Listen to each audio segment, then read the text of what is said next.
मेहर में सहाफ़ी आशिक सोलंकी खां फुरवारे वाक़े ऐं वधंदड़ बदअमनी ते कंट्रोल न थियण ख़िलाफ़ फरीदाबाद में कलमधरियुनि जो एहतिजाजी मुज़ाहिरो करे धरणो हंयो वियो। फरीदाबाद प्रेस क्लब जे अॻूणे सदर एडवोकेट आशिक सोलंकी खां थड़ी मोहब्बत थाणे जी हद में गुज़िरियल ॾींहुं मोटरसाइकिल फुरवारे वाक़े ऐं मेहर में बदअमनी ते कंट्रोल न करण, फुर धाड़नि ऐं चोरियुनि जी वारदातुनि ख़िलाफ़ फरीदाबाद में नेशनल प्रेस क्लब जे सॾ ते एहतिजाजी मुज़ाहिरो करे धरणो हंयो वियो। एहतिजाज जी अॻुवाणी नेशनल प्रेस क्लब फरीदाबाद जे सदर अहमद अली चांडियो कई। एहतिजाज में सहाफ़ी ज़फ़र अली सोलंकी, शहरी ताज जे सदर अब्दुल कादिर बुगियो, दुकानदार एसोसिएशन जे अॻुवाण महबूब बिरोही, अदबी संगत शाख मेहर जे अॻुवाण सरमद बिरोही, के ख़ासखेली समाजी अॻुवाण अली चांडियो, सहाफ़ी फहद अली बिरोही, जसकम अॻुवाण वज़ीर अली सोलंकी, एजाज़ अली सोलंकी, डॉक्टर वली मोहम्मद ख़ासखेली, वडेरो नादर चांडियो, शमीर बुगियो ऐं ॿिया शामिल हुआ। इन मौक़े ते धरणो पिणु हंयो वियो। हिननि चयो त मेहर तालुके में फुर धाड़ा ऐं चोरियुनि जूं वारदातूं वधी रहियूं आहिनि। शहरी कारोबारी ऐं सरकारी मुलाज़िम गैर महफ़ूज़ बणियल आहिनि। हिननि चयो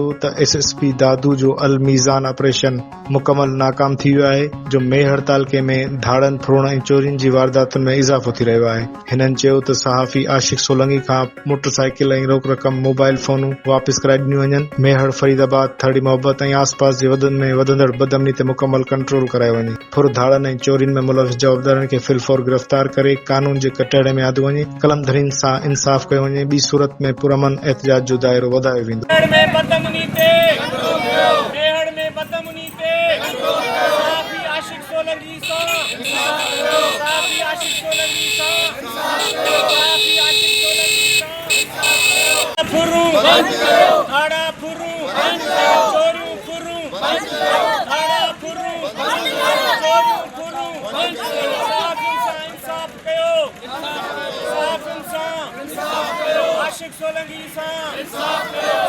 आशिक सोलंकी सां